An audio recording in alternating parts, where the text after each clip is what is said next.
Profe, gracias. Bien, entonces, eso con respecto a los programas. Entonces, dentro de 8 días vamos a hacer la práctica de estos que mencionamos. Si alguien más quiere llevar otro programa adicional, lo miramos, ¿sí? Como para despejar dudas y mirar, hacer pruebas y mirar resultados, a ver qué pasa.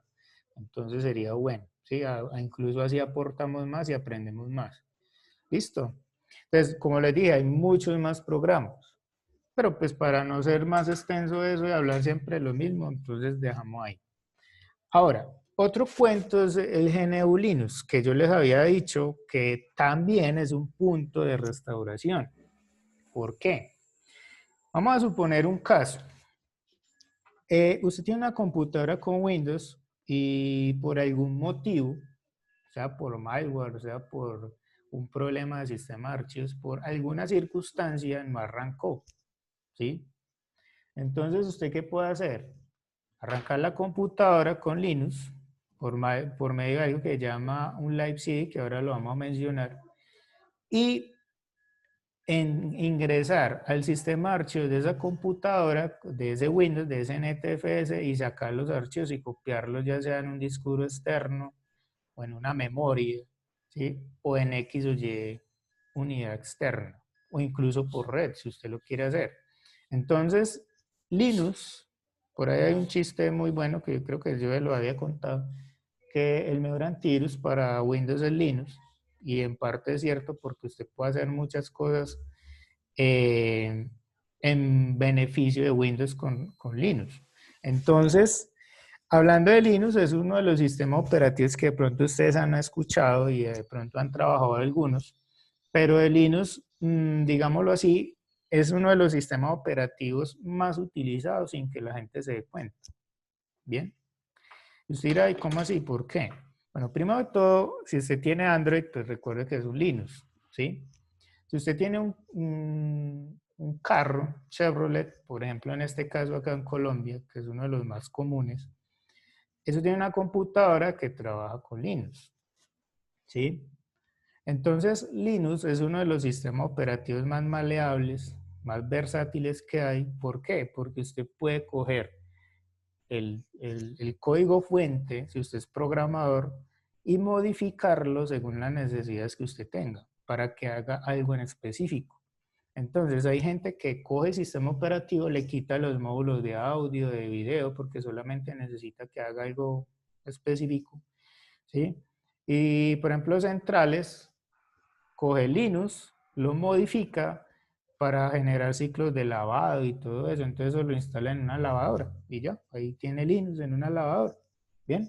O si usted tiene un router, pues el router va a tener Linux, porque le quitan esos módulos de audio, de video y solamente lo ponen a trabajar con lo que es la parte de red y listo.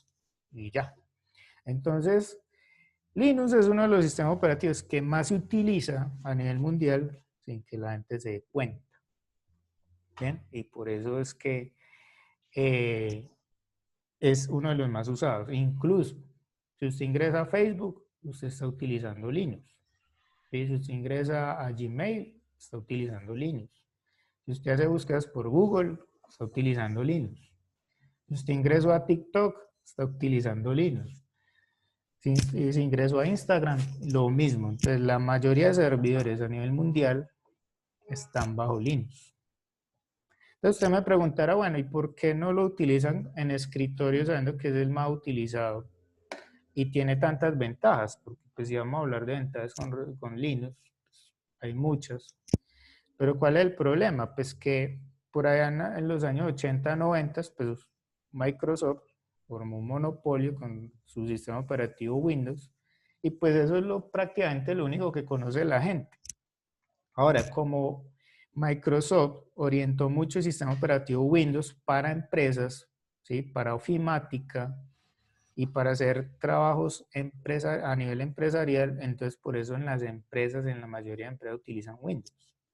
Que eso no quiere decir de que sea un mal sistema operativo, no. O sea, es un buen sistema operativo, sino que tiene otro enfoque. Mientras que Linux está enfocado a otras cosas. Bien, entonces por eso de ahí. Windows tiene un fuerte y Linux tiene otro. Entonces, por eso Linux lo utilizan más en otros campos, mientras que Windows lo utilizan, por ejemplo, a nivel de empresa, pymes o cualquier otra cosa que se le parezca. ¿Bien? Entonces, eso con respecto a un poquitico de historia, con respecto a Linux. Y pues para hablar de Linux hay que hablar también de algo que se llama LiveCD, que LiveCD es una, digámoslo así, un Linux o un sistema operativo, no necesariamente Linux, que arranque directamente desde un CD o desde una USB. Entonces usted puede grabar un CD, un DVD o puede grabar una memoria arrancable o booteable y usted la conecta a la computadora y le va a arrancar el sistema operativo sin necesidad de instalarlo. O sea que es una ventaja que usted tiene adicional porque el sistema operativo es funcional sin necesidad de instalarlo, porque todo se va a cargar dentro de la memoria RAM y todo se va a ejecutar en el procesador. Entonces esa es la ventaja, ¿sí? Entonces, ¿qué quiere decir un LiveCD? Es un, digámoslo así, un CD vivo, es lo que traduce. Entonces que usted puede arrancar la computadora por ese dispositivo, así como lo hemos hablado, como usted lo ha visto, que usted ingresa a la BIOS, arranca la computadora por el dispositivo de preferencia, sea CD, DVD o USB, ¿bien?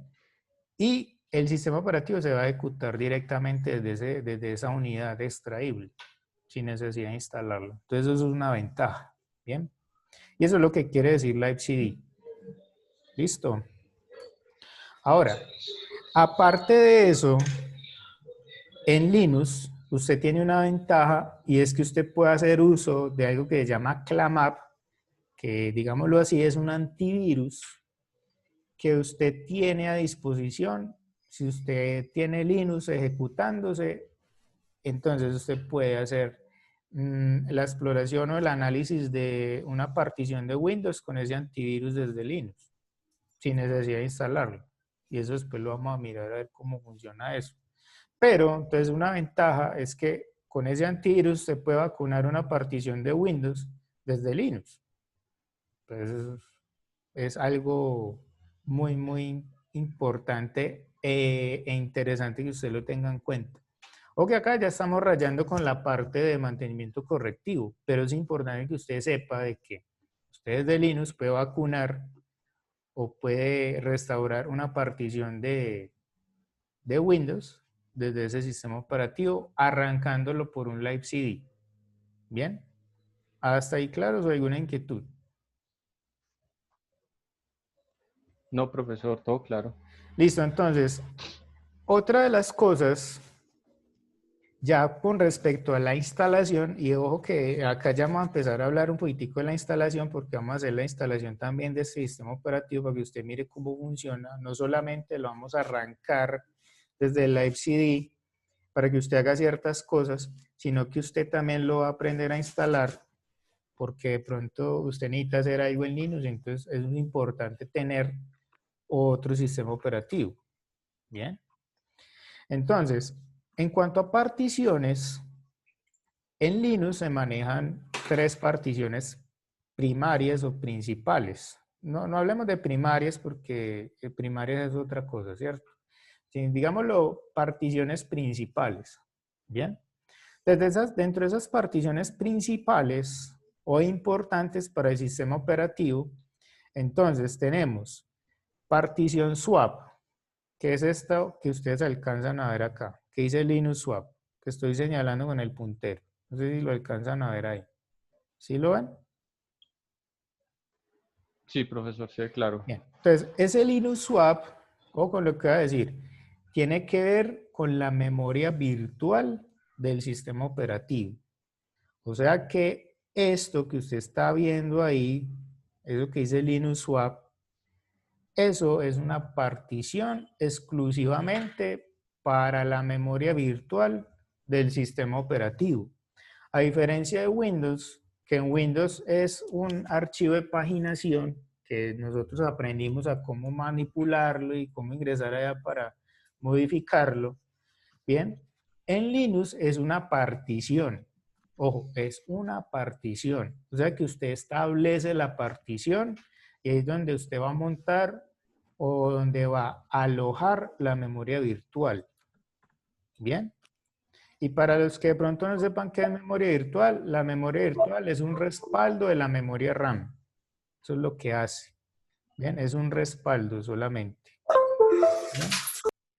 Entonces, teniendo eso en cuenta, en cuanto a la partición que va a realizar la tarea de la memoria virtual, entonces hay otra partición también importante. Y acá hay una, acá está arriba, incluso está señalada, ¿bien? Y es esta que es un slash, ¿bien? Entonces, esa otra partición que tiene ese slash se llama raíz, así como usted escucha, ¿sí?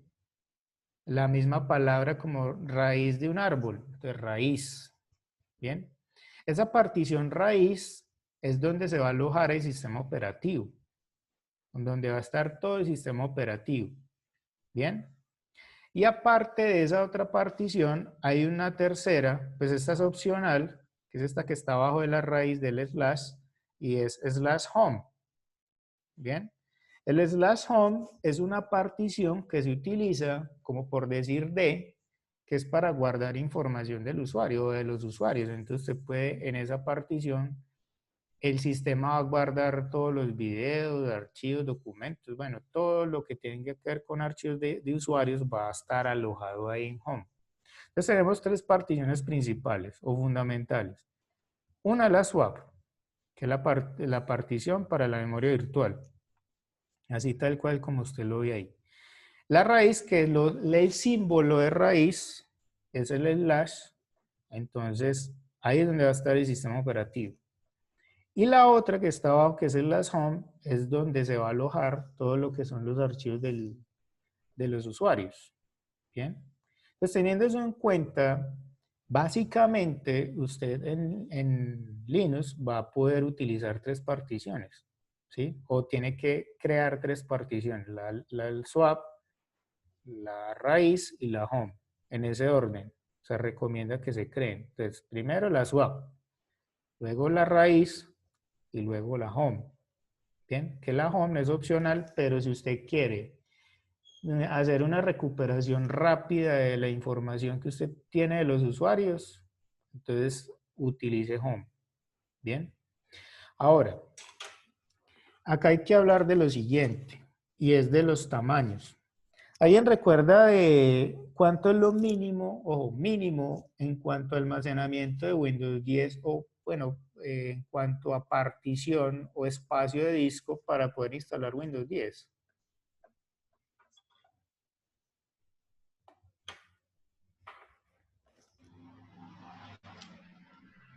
10 GB. Sí, 10 gigas. Ujú. Entonces, en 10 gigas yo puedo hacer la instalación de Windows 10. Recuerde que queda peñosca, pero pues se instaló ahí. Bien, que ya usted no puede actualizar o de pronto instalar programas y cosas de esas, pues eso ya es otro cuento. Pero que se puede instalar en 10 gigas, se puede instalar y eso es lo mínimo. Ahora, en Linux también podemos hacer la instalación de 9 a 10 gigas. Bien, ahora les voy a decir por qué de 9 a 10 gigas.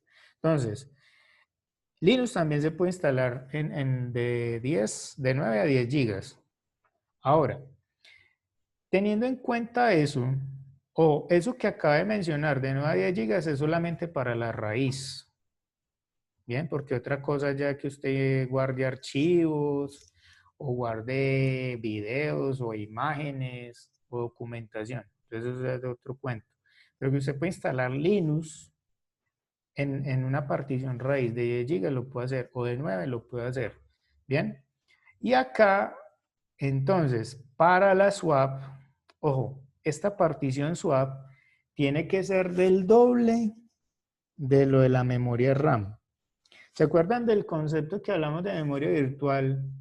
Que hay que tener en cuenta el procesador, que si es un procesador doble núcleo, que cuánta memoria puede administrar ese procesador. Acá es lo mismo, o sea, no cambia el concepto, lo que cambia es cómo se crea la memoria virtual y listo. Pero el concepto es el mismo, o sea, el procesador también tiene un límite de administración de memoria RAM. Si usted le coloca muy poquita memoria RAM, malo. Y si le coloca mucha, también. ¿Por qué? Porque el procesador, como vuelvo y reitero, va a tener un límite máximo de administración de memoria RAM. Entonces, para un dual core, un procesador dual core de Intel o un X2 de AMD, no es lo mismo hablar 2 o 4 gigas que hablar de 16 o 32 gigas. Bien, entonces ya un procesador de esos a los 16 gigas puede que ya no administre bien la memoria. ¿Listo? Entonces, ¿qué pasa ahí? Teniendo en cuenta los límites del procesador, usted le va a asignar el doble de la memoria siempre y cuando esté dentro del rango de administración del procesador. Porque de lo contrario, en vez de usted hacer un bien, le hace un mal al procesador.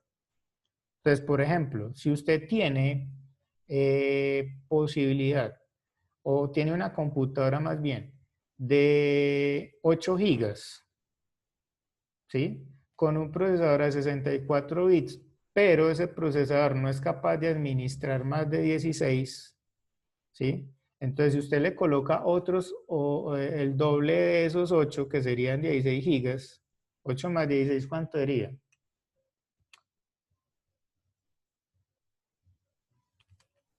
Uy, se fueron. 24 de RAM. Exactamente, entonces serían 24. Entonces, el procesador doble núcleo no es capaz de administrar toda memoria y ahí es donde se va a morir el procesador o se va a volver más lento tratando de administrar toda memoria RAM. Y usted dice, pues, ¿por qué estará tan lento? ¿Por qué? Pues porque usted le colocó mucha RAM. Bien. Entonces, por eso los procesadores, dependiendo del socket y dependiendo de la tecnología, va a tener dos o cuatro slots de memoria, ¿sí? Para usted aumentarle la memoria RAM, porque si usted también le coloca mucha, el procesador no va a ser capaz de administrarla. ¿Listo? Lo mismo pasa acá. Entonces, usted qué tiene que hacer, mirar muy bien qué características tiene su procesador y en base a eso, entonces usted le va a aumentar el doble de la memoria máximo, ¿sí? Ahora, eso no es una regla general para todos. Vuelvo al mismo caso. Entonces, si yo tengo 8 gigas en ese doble núcleo, entonces yo no le voy a asignar el doble, porque serían 16 más 8, 24. Entonces, ¿qué pasa ahí? Entonces, ¿yo qué hago? Para no limitarlo mucho, en vez de asignarle 8, porque ya quedaría los 16 gigas máximos de administración de memoria, entonces yo le asigno 4, 4 gigas de memoria virtual y más los 8 de memoria física, ¿no? De la memoria RAM. Entonces, de esa forma ya queda equilibrado y no se va a pasar del tope, ¿sí? O si quiero aumentarle un poquitico más de memoria virtual, entonces le asigno en vez de 4, 6 y está dentro del rango de administración del procesador en cuanto a memoria RAM, ¿sí? Entonces, eso hay que tenerlo en cuenta. Igual es en Windows. En Windows, cuando le expliqué lo del archivo de paginación en cuanto a memoria virtual, entonces pasa lo mismo. Si usted tiene un procesador X o Y, entonces hay que mirar muy bien cuánta memoria RAM va a administrar ese procesador, ¿sí? Y si usted no sabe muy bien cuánta memoria RAM le va a administrar ese procesador, entonces no le asigne mucha memoria virtual. Entonces, que yo tengo 4 gigas y no sé cuánto puede administrar ese procesador. Si es un procesador de última generación, entonces asignele los mismos 4 para que quede 8. ¿Sí? Listo.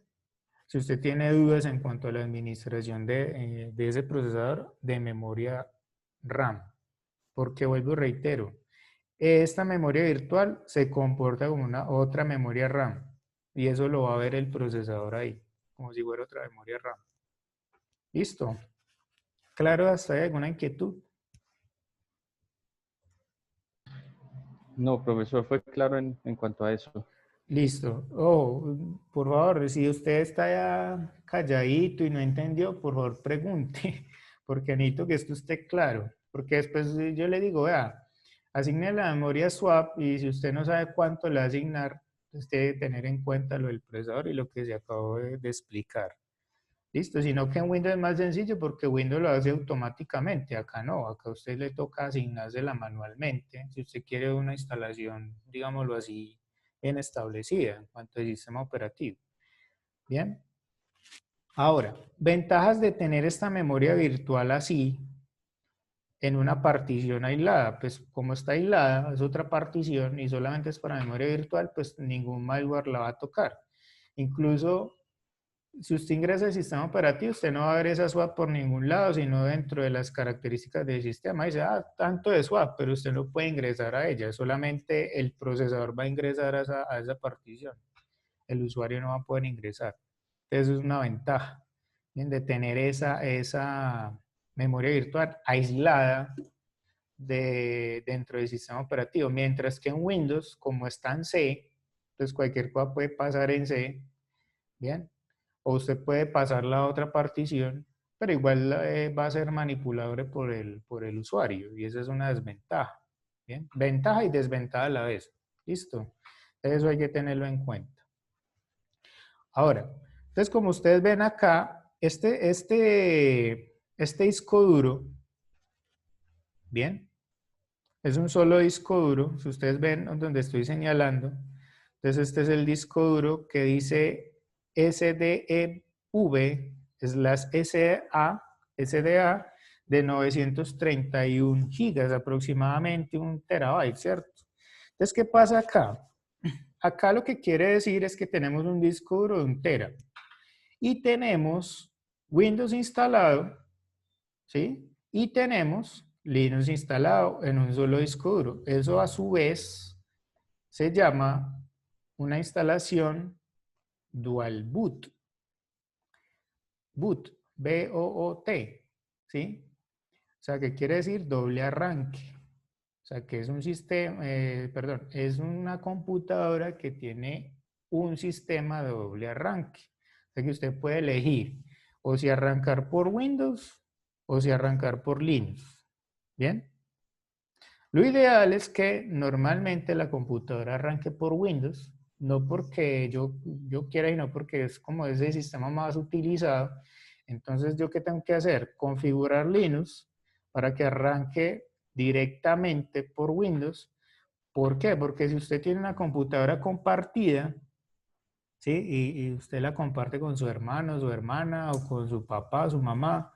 Entonces, si usted instala Linux y después arranca la computadora de su papá o su mamá o su hermana, entonces va a arrancar por Linux directamente y dice, ¿y acá qué pasa esto que es tan raro?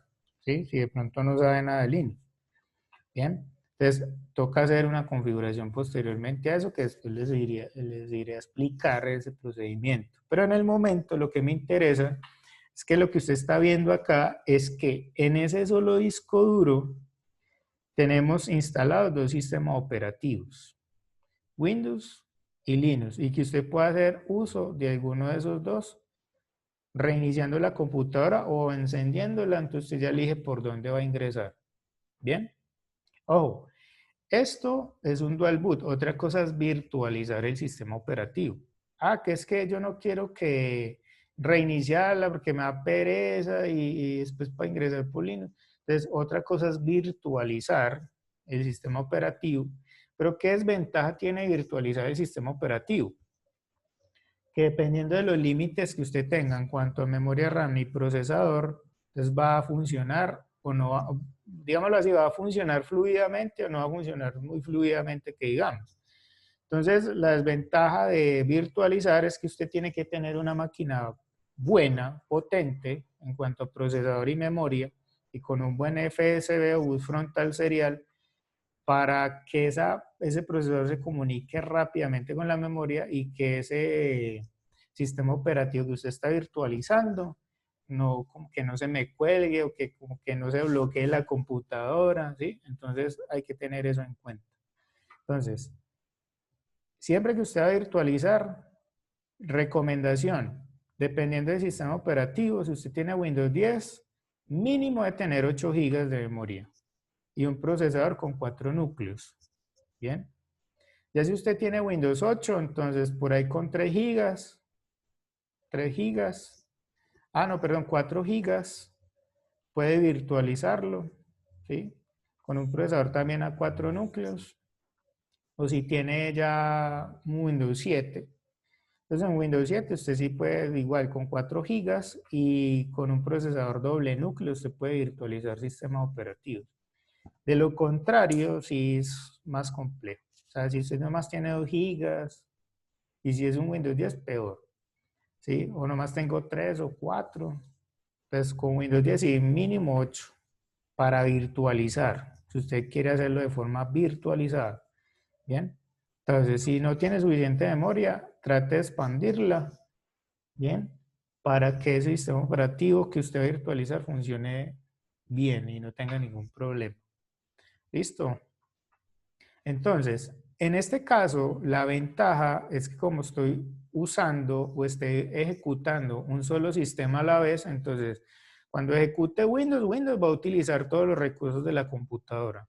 Bien, utilice Windows, reinicio la computadora en Linux y Linux en ese momento va a usar todos los recursos de la computadora, entonces así va a funcionar todo más estable. Bien, va a utilizar uno a la vez, pero utilizando todos los recursos que tengo disponibles en cuanto a hardware, en cuanto a nivel físico. ¿Sí? Esa es la ventaja. Bien, entonces espero haber sido claro cuándo virtualizar y cuándo no. Entonces, virtualizar, si usted tiene una máquina buena, con buena memoria RAM y un buen procesador, y si no, pues trate de evitarlo. ¿Por qué? Porque no le va a funcionar bien. Entonces ya le tocaría hacer el otro método, que sería este, de bootearlo de forma dual para que usted utilice o Windows o Linux en determinados casos. Bien, hasta ahí alguna inquietud, alguna pregunta. Profe, ¿en todas las distribuciones de Linux tienen las mismas divisiones en el disco duro? ¿O se hace de la misma manera? Lo mismo, En todas. en todas, sea Ubuntu, que ahorita más mencioné sobre distribuciones y qué es eso. Sí.